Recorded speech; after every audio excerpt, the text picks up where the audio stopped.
India TV YouTube channel को subscribe करें और बेल आइकन दबाएं।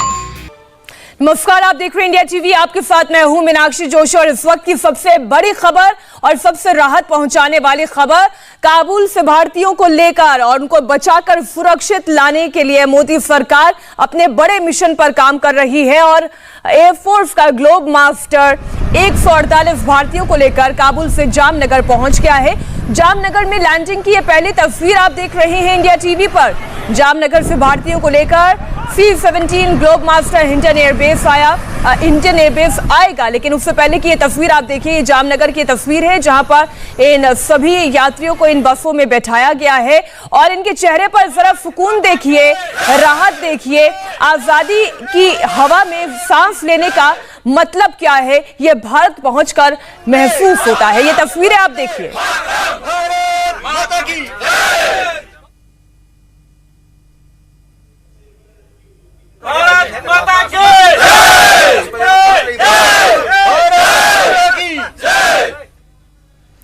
आपको पूरी टाइमलाइन बता दें, आज सुबह 8 बजे इन 148 भारतीयों ने काबुल से उड़ान भरी थी, लेकिन काबुल छोड़ने के दौरान इन लोगों में इतनी दहशत और इतनी जल्दबाजी थी कि वो सुबह 7 बजे से ही आकर विमान में बैठ गए थे। हमारे सहयोगी मनीष प्रसाद लगातार इस खबर पर अपडेट दे रहे हैं और क्योंकि वो खुद अफगानिस्तान की यात्रा कर लौटे, उन्होंने इस गृह युद्ध की तस्वीरें देखी, इसलिए वो इन लोगों की दहशत और अब वो राहत भी समझ सकते हैं। मनीष, आप बताएं कि कितने भारतीय आए, इनमें कितने राजनयिक हैं, कितने अधिकारी हैं, सुरक्षा बल के भी लोग क्या इसमें शामिल हैं, पूरी तफसील से बताएं। मीनाक्षी, इस समय जामनगर में एयरबेस पर जो लोग मौजूद हैं उनकी संख्या कुल मिला के 148 है और उसके बाद जैसे ही वो लैंड किए एक सुकून का एहसास था, चारों तरफ जयघोष भारत माता की जय का था। इस C-17 ग्लोब मास्टर में ऑन बोर्ड डिप्लोमेट, साथ में काबुल में जो एम्बेसडर थे रुपेंद्र टंडन, उसके अलावा कुल मिला के 18 और ऑफिशियल्स जो कि एम्बेसी के थे, उसके अलावा ITBP के 2IC जो लेफ्ट 2IC रवि गौतम वो इसमें ऑन बोर्ड थे, उसके अलावा ITBP के सिक्योरिटी पर्सनल्स वो मौजूद थे, यहाँ तक कि सिविल लोग और कुछ और भी जो बाकी जो आसपास के एरिया के लोग थे जो इंडियन नेशनल थे उनको इसमें लाया गया और कुल मिला के इनकी संख्या 148 है। सबसे ज़्यादा इंपॉर्टेंट था कि एम्बेसडर रुपेंद्र टंडन, साथ में जो ब्रिगेडियर हैं वहाँ पे डिफेंस अटैचे ब्रिगेडियर सौरभ, उसके बाद कर्नल SK सिंह, साथ में पॉलिटिकल एडवाइजर संजय कुमार सुतार और साथ में IG सोनल अग्निहोत्री, इन सभी को उन्होंने सबसे पहले एक पैसेज बनाया, लिस्ट तैयार की और फिर उसके बाद जो भारतीय वहां पर थे उन सबको C-17 में लेके आए। लेकिन C-17 तक लाना आसान नहीं था। उसके अलावा जो वहां पर 3 जर्नलिस्ट हैं, दो निजी 3 जर्नलिस्ट, उनको इसमें ऑन बोर्ड लाया गया। उसके अलावा जो इंपॉर्टेंट एसेट्स यानी सिविल सोसाइटी के लोग वहां पर काम कर रहे थे, हॉस्पिटैलिटी के बिजनेस में या मेडिसिन के बिजनेस में काम कर रहे थे, उनको भी इसमें जगह दी गई और 148 के साथ इस समय जामनगर में लैंड कर चुके हैं वो। लेकिन उसके अलावा एयरफोर्स के ऑफिसर्स के द्वारा दोबारा से मिशन स्टार्ट किया जाएगा जब जो बाकी 239 अफगान सिख कम्युनिटी के जो लोग वहां पर हैं, उसके अलावा हिंदू कम्युनिटी और इंडियन नेशनल्स, उनको लाया जाएगा। लेकिन अब जामनगर तक पहुंचना आसान नहीं था क्योंकि बीच में जो पाकिस्तान और ईरान का एयर स्पेस है उसको अवॉइड किया गया, फिर उसके बाद पर्शियन गल्फ से होते हुए जामनगर पहुंचा गया और कुल मिला के 4 घंटे तक खुद। अब एक जानकारी मनीष आप ये दर्शकों को दीजिए कि अब जितने ये लोग यहाँ पर जामनगर एयरबेस पहुंचे हैं, यहाँ से क्या C-17 में ही वापस सवार होकर हिंडन एयरबेस तक आएंगे या फिर आप किसी बोइंग विमान के जरिए इन्हें हिंडन एयरबेस लाया जाएगा?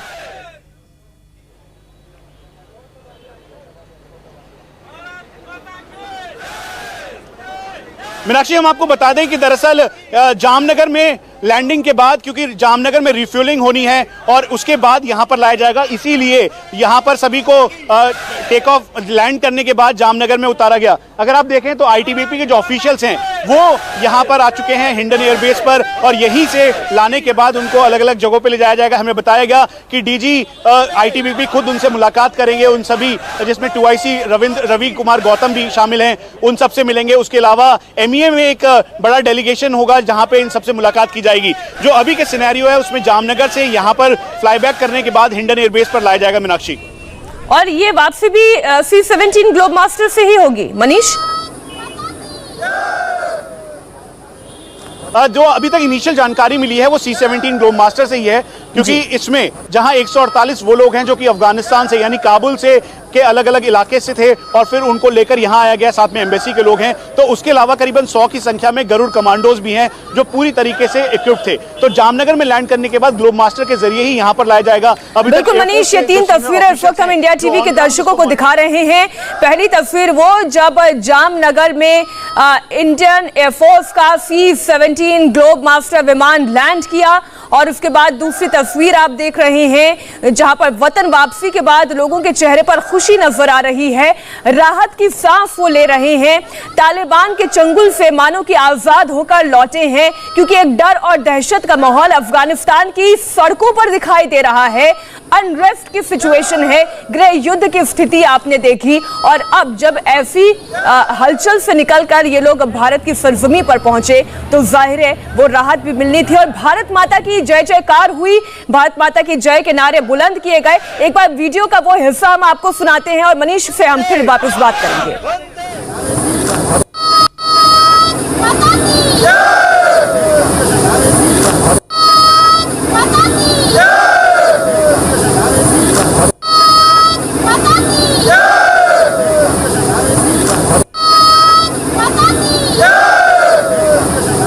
भारत का ये एक महत्वपूर्ण मिशन मोदी सरकार द्वारा चलाया गया, लेकिन मनीष ये कहना होगा कि भारतीय वायुसेना एक बार फिर देवदूत बनकर आई है।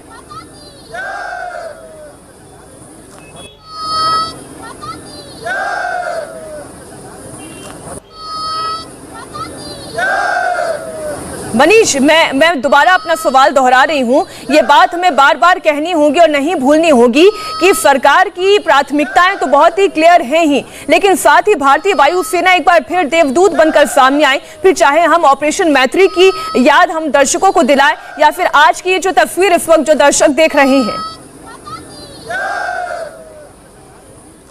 आपको बिल्कुल ध्यान होगा वायुसेना ने हर मौके पर ये जो इनके फाइटर पायलट्स या फिर जो ट्रांसपोर्ट हेलीकॉप्टर्स या ट्रांसपोर्ट पायलट्स हैं, उन्होंने हमेशा बढ़ चढ़कर जो अपना रोल निभाया है और इस बार फिर से इन्होंने प्रूव किया। आपको ध्यान होगा जब जनरल वीके सिंह MEA थे, मतलब minister of external affair for state थे, तो उस दौरान भी बड़ा ऑपरेशन इन्होंने किया और सभी भारतीयों को वापस सुरक्षित लेकर आए थे। और एक बार फिर से, क्योंकि चुनौती बहुत ज्यादा थी, जो पूरा टारमैक था काबुल का, वहां पे लोगों ने ऑक्यूपाइड कर रखा था, वहां से निकलना बहुत मुश्किल था, और सबसे बड़ी बात है सिक्योरिटी, यानी ग्लोबमास्टर को सिक्योर करना भी जरूरी था। इसीलिए खुद भारतीय वायुसेना के जो पायलट्स हैं ट्रांसपोर्ट एयरक्राफ्ट C-17 ग्लोबमास्टर के, उन्होंने अपनी पूरी कैपेबिलिटी के साथ अपने गरुड़ कमांडोज, जो कि यहां से स्ट्रेटेजिक वजह से हम आपको नहीं बता रहे किस लोकेशन से वो आए, लेकिन यहां से महज करीबन 40 किलोमीटर की दूरी से उन सबको हिंडन एयरबेस लाया गया और फिर उसके बाद इन गरुड़ कमांडोज को C-17 में रखकर सीधा काबुल भेजा गया। लेकिन काबुल पहुंचना आसान नहीं था, एयर स्पेस अफगानिस्तान और ईरान का पूरी तरीके से अवॉइड करना था। इसीलिए सबसे पहले जो C-17 ग्लोबमास्टर है तजाकिस्तान में लैंड किया, और तजाकिस्तान में लैंड करने के बाद चुनौती इस बात की थी कि इसे काबुल पे लैंड करवाया जाए, और इसीलिए पूरी सूझबूझ के साथ ये जो देवदूत हैं यानी एयरफोर्स के ये एयर वॉरियर्स, इन्होंने बहुत ही गंभीरता और साथ में बहादुरी के साथ इसको लैंड करवाया। और जब लैंड करवाया तो 4 से 5 घंटे का वो टाइम था, क्योंकि पूरा सराउंडिंग तालिबान पे था, कहीं से भी कोई भी ऐसा दुर्घटना नहीं घटनी चाहिए थी। इसीलिए उस दौरान भी गरुड़ कमांडोज ने चारों तरफ से घेराबंदी की अपने पूरे इक्विपमेंट के साथ, ताकि इसे कंट्रोल किया जा सके और कहीं से भी तालिबान का कोई अग्रेसिव ऑपरेशन C-17 की तरफ ना आए। तो एक तरफ जहां गरुड़ कमांडोज ने चारों तरफ घेराबंदी की, तो वहीं जो पायलट इसमें थे ग्रुप कैप्टन रैंक ऑफिसर, हमें कहा गया है कि उनका नाम जब तक ना बताएं जब तक हम वो दिल्ली लैंड नहीं कर जाते। उन्होंने बहुत बहादुरी और सूझबूझ के साथ उस टारमैक पे उन सभी एरियाज को अवॉइड किया जहां पर जो प्रेजेंस था तालिबान का या फिर सिक्योरिटी फोर्सेस का वो था, क्योंकि ये 3 किलोमीटर का एयर स्ट्रिप है, इसको क्लियर करने में भी बहुत ज्यादा चुनौती का सामना करना पड़ा। अमेरिकन सिक्योरिटी फोर्सेस, टर्की के सिक्योरिटी फोर्सेस, वो इस एरिया को सिक्योर कर रहे थे। लेकिन बात तब हुई जब तजाकिस्तान पे 3 घंटे स्पेंड करने के बाद सीधा लैंड किया काबुल एयरबेस पर, हामिद करज़ई इंटरनेशनल एयरपोर्ट पर, और लैंडिंग के बाद 4 घंटे बहुत मुश्किल वाले थे, क्योंकि जहां एक तरफ घेराबंदी के साथ गरुड़ कमांडोज थे, तो वहीं जो एयर वॉरियर्स थे उन्होंने पूरा मोर्चा संभाला। और यही वजह है कि अब इस मिशन के कंप्लीट होने के बाद 249 अफगान सिख जो इस समय अफगानिस्तान में मौजूद हैं, उसके अलावा करीबन 400 और, यानी कुल मिला के 1000 की संख्या में जो इस समय इंडियन नेशनल या फिर अफगान सिख, अफगान हिंदू वहां पर मौजूद है अफगानिस्तान में, उनको लाने की चुनौती है। और एक बार चुनौती बहुत बड़ी है मनीष, और इसलिए मैं एक और चुनौती का जिक्र यहाँ पर आपके सामने कर रही हूँ, जिससे दर्शकों को भी इस बात का अंदाजा मिले कि काबुल में और खासतौर पर हामिद करज़ई एयरपोर्ट पर स्थिति क्या है। अब हमने कुछ तस्वीरें हाल में देखी मनीष की, वहां पर बहुत ज्यादा एयरपोर्ट पर और यहाँ तक कि एयर स्ट्रिप पर लोग आ जाते हैं या आ रहे हैं, लगातार बने हुए हैं। ऐसे में कैसे संभव हो पाया कि जो भारतीय विमान C-17 ग्लोब मास्टर में ये 148 भारतीय नागरिक सवार हो पाए और वहां से आसानी से उड़ान भर पाए, ये कैसे मुमकिन हुआ? मीनाक्षी, इसके लिए मैं आपको सीधा 48 घंटे पीछे ले चलता हूं, यानी काबुल हामिद करज़ई इंटरनेशनल एयरपोर्ट पे जो इंडियंस जिनको इस पे जाना था, एम्बेसडर खुद वहां पर इंटरनेशनल एयरपोर्ट पे मौजूद थे और ये उम्मीद की जा रही थी कि एयर इंडिया का जो एयरक्राफ्ट है वो लैंड करेगा। लेकिन जैसे ही वहां पर लोगों को पता लगा कि इस समय ये लास्ट एक आवर्स हैं, यानी वही 4-5 घंटे हैं जिसमें जो एयर सपोर्ट सिस्टम है वो चलेगा और यूएस एयरफोर्स हो या फिर उसके बाद टर्की का एयरफोर्स या इंडियन एयरफोर्स, वो यहां पर ऑपरेशन करेगी। भीड़ लोगों की बढ़ने लगी और यही वजह है कि पिछले 24 घंटे पहले की जो तस्वीर थी हामिद करज़ई इंटरनेशनल एयरपोर्ट की, जिसमें लोगों का हुजूम था, वो जो एरिया था वॉल से उसको पार कर रहे थे और उसमें फायरिंग हुई और उसमें कई सारे लोगों की जान भी गई। लेकिन चुनौती इस बात की थी कि भारतीयों को वहां से सुरक्षित निकालना, इसीलिए फिर उसके बाद जो टर्की और साथ में नाटो फोर्सेस के लोग वहां पर थे, उन्होंने एक एक करके वहां पर जितने भी जो अफगान नेशनल थे जिनकी वजह से पूरा टारमेक कंट्रोल था, पूरे टारमेक पे उनकी एयर स्ट्रिप पे उनकी मौजूदगी थी, वहां पर ऑपरेशन को अंजाम देना बहुत मुश्किल था। इसीलिए एक एक करके फिर उसके बाद लोकल एडमिनिस्ट्रेशन जो कि पूरी तरीके से कोलैप्स हो चुका है, वहां पर बहुत सूझबूझ के साथ अमेरिकन और साथ में टर्की ने उन लोगों को बाहर निकाला। और इस समय के हालात में जो अभी हमारे ऑन ग्राउंड सोर्सेज हमें बता रहे हैं, जो खुद वहां पर मौजूद हैं, कि एक भीड़ एयरफोर्स जो इंटरनेशनल एयरपोर्ट है उसके बाहर है, यानी उस प्लेटफॉर्म पे है जो कि अराइवल की तरफ जाता है, वहां पर लोगों की ये बहुत बड़ी चुनौती थी मनीष। माफ कीजिए, मुझे आपको यहाँ पर रोकना इसलिए पड़ रहा है क्योंकि जो बातें आप बता रहे हैं उससे दर्शकों के मन में भी एक दहशत आ सकती है, वो भी विचलित हो सकते हैं कि क्या भारत के नागरिक अफगानिस्तान में, काबुल में वो वाकई में सुरक्षित हैं या नहीं, क्या उनकी सुरक्षित वतन वापसी हो पाएगी या नहीं। तो आप इस बात को लेकर निश्चिंत हो जाइए क्योंकि जो कदम उठाया गया है भारत की ओर से, ऑपरेशन जिंदगी चलाई गई है, उसमें 148 जिंदगियां काबुल से सुरक्षित वतन वापसी कर चुकी हैं। जी हां, एक बार फिर हम दर्शकों को बता दें, जामनगर की ये जो तस्वीर आप देख रहे हैं, C-17 ग्लोब मास्टर काबुल से 148 भारतीयों को वतन लेकर आया है और यही वजह है कि इन चेहरों में आप एक डर और दहशत की लकीर तक नहीं देखेंगे क्योंकि इन्हें ये पता है कि जो भारत की वायुसेना के देवदूत हैं वो इनके सुरक्षा में मुस्तैद है। भारत सरकार इनके पीछे मजबूती के साथ खड़ी हुई है और इसलिए इनकी सुरक्षित वतन वापसी हो पाई है। लेकिन अभी भी बहुत सारी ऐसी जिंदगियां हैं, भारतीय हैं जो वहां पर अफगानिस्तान में, काबुल में फंसे हुए हैं और हो सकता है अफगानिस्तान के अलग अलग इलाकों में भी फंसे हुए हों। उन्हें भी लाने के लिए भारत सरकार प्रयासरत है और भारतीय वायुसेना का ये मिशन ऑपरेशन जिंदगी तब तक चलता रहेगा जब तक कि हर एक भारतीय जिंदगी को वहां से सुरक्षित वतन वापसी नहीं हो जाती। मनीष से एक बार हम और डिटेल ले लेते हैं। मनीष, आपने पूरा सिलसिला बताया कि किस तरीके से इन लोगों की वतन वापसी मुमकिन हो पाई है, लेकिन अब आगे क्या और कितने लोगों को आना है? अब इन लोगों को जो हिंडन एयरबेस पर लाए जाएंगे, क्या उन्हें फौरन वहीं से उनके घरों की ओर रवाना कर दिया जाएगा? आगे की पूरी फॉर्मेलिटीज बताएं। मीनाक्षी, जो ये 148 जिसमें गवर्नमेंट ऑफिशियल्स भी हैं, एम्बेसडर खुद उसमें हैं, साथ में डिफेंस एडवाइजर, एयर अटैचे, ये सभी लोग हैं, यहाँ उतरेंगे और फिर उसके बाद यहाँ से उनके लिए गाड़ियाँ की गई हैं। आईटीबीपी के जो सिक्योरिटी ऑफिसर्स हैं उनके लिए गाड़ियाँ आ चुकी हैं और वो यहाँ से आगे की तरफ मूव करेंगे। आईटीबीपी के ऑफिशियल सबसे पहले ये जितने भी लोग हैं, ये हमें बताया जा रहा है कि एमईए में हो सकता है कि इनकी मुलाकात हो, नहीं तो ये सभी लोग अपने अपने घर जाएंगे। एक सुकून का पल है। लेकिन सबसे बड़ी चिंता उन बैक होम लोगों के लिए है जो अफगानिस्तान में इस समय मौजूद हैं, जो जलालाबाद में है, कंधार, हेरात, उसके अलावा गजनी और हेलमंड के एरियाज में थे, जिनको पास में अफगानिस्तान के राजधानी काबुल पे लेकर आया गया है। इसलिए कुल मिला के 249 अफगानी सिख जो मौजूद इस समय गुरुद्वारे में हैं वो हैं। जलालाबाद में करीबन 10 के लगभग अफगानी सिख हैं। उसके अलावा जो हिंदू कम्युनिटी है यानी अफगानी हिंदू, उसमें करीबन 50 की संख्या में लोग इस समय आर्य समाज मंदिर के अंदर हैं। ये लोग हैं। इनका ये कहना है कि तालिबान इनके पास आया और उनसे बातचीत की और उन्हें कहा कि कोई खतरा नहीं होगा, लेकिन ये वतन वापसी चाहते हैं। ये चाहते हैं कि हिंदुस्तान वापस आए।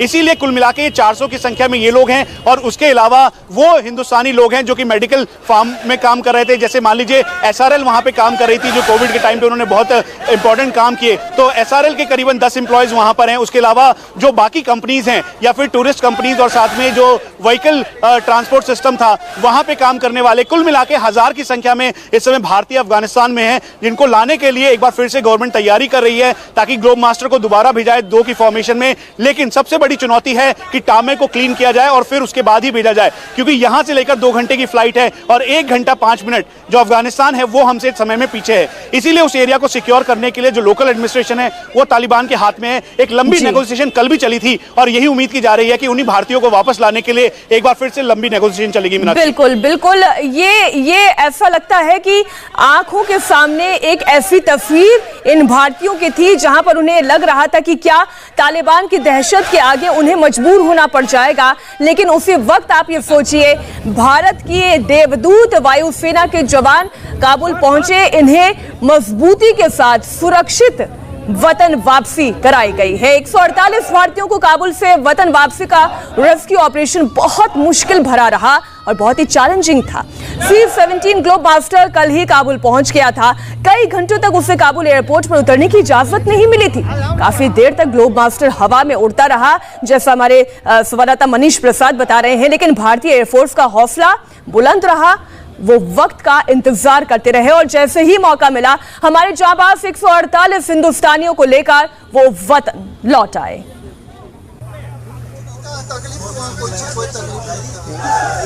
आपको कब वहाँ से कब निकले काबुल से? कर रहे हैं आप? कल शाम में निकल गए। नहीं, वैसे वहाँ का माहौल कैसा है? माहौल तो वहाँ जब सरकार ही चेंज हो गया तो माहौल तो प्रशासन। अपने कितने भारतीय वहाँ पर है अभी? भारतीय उसके बारे में हमारे तो जानते क्या चाहते हैं सर, आप कितने लोग आए? कितने लोग?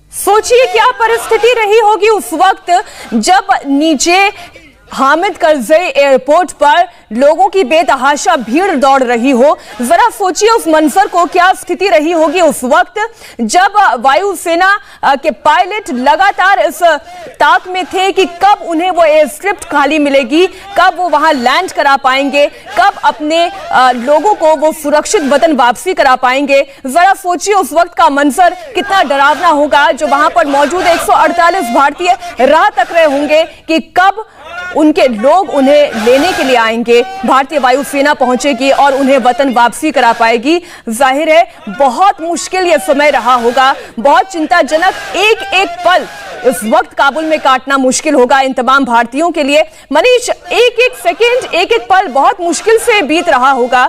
मुझे तो ये लगता है कि जिस वक्त इन्होंने C-17 ग्लोब मास्टर के अंदर अपना पहला कदम रखा होगा, वहीं से इन्होंने राहत की सांस लेनी शुरू कर दी होगी। मीनाक्षी, जब 7 घंटे का टाइम बताता हूं मैं, करीबन आज सुबह 7:30 बजे से पहले के 7 घंटे, जब 3 मेरे खुद के करीबी जानकार इस समय जो ऑन बोर्ड हैं वो वहां पर एयरबेस पर थे, वो गवर्नमेंट ऑफिशियल्स हैं, वो वहां पर जब मौके पे मौजूद थे तो करीबन 7 से 8 घंटे का समय वो था जब उन्हें कार के अंदर ही बैठना पड़ा। और चारों तरफ जब वो उससे पहले एयरबेस पे थे यानी हामिद करजई इंटरनेशनल एयरपोर्ट पे, तो उस दौरान ये फायरिंग शुरू हुई। सबसे पहले इंडिया टीवी ने अपने सभी लोगों को बताया कि फायरिंग शुरू हुई है और फायरिंग नाटो फोर्सेस कर रही हैं, वहां की भीड़ को तितर बितर करने के लिए कर रही है, उसमें कैजुअल्टीज हुई। और वही तस्वीर 1 घंटे के बाद दिखाई भी दी कि जब कैजुअल्टीज बहुत ज्यादा दिखने लगी। लेकिन जो एक और तस्वीर थी वो बहुत चिंता वाली थी कि वो 7 घंटे का सफर था, जो 7 घंटे गाड़ी के अंदर वो लोग बंद रहे, उस बीच वो पूरा पैसेज यानी एम्बेसी के ग्रीन जोन से लेकर हामिद करज़ई इंटरनेशनल एयरबेस तक का ये पूरा जो एरिया था ये तालिबान के कब्जे में है। इसीलिए लंबी नेगोशिएशन चली और धड़कनें सबकी बढ़ी हुई थी।